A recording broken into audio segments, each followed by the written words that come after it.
Nasabat ng Philippine National Police at Bureau of Customs ang 15.7 milyong pisong halaga ng smuggled na sigarilyo sa isinagawang joint operation sa Panatan Border Checkpoint, Pigkawayan, Cotabato.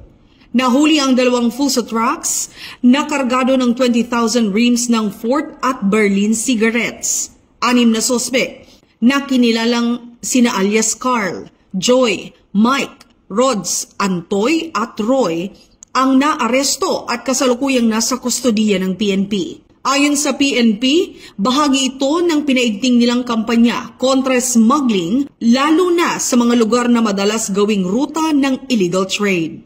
Ang operasyon ay naisakatuparan sa bisa ng intel-driven enforcement, mas mahigpit na border monitoring at aktibong koordinasyon sa ibang ahensya ng gobyerno. Pinuri ni Police Lieutenant General Jose Melencio C. Nartates Jr. ang mabilis at maayos na aksyon ng mga operatiba at muling iginiit ang determinasyon ng PNP na ipagtanggol ang mamamayan at ekonomiya.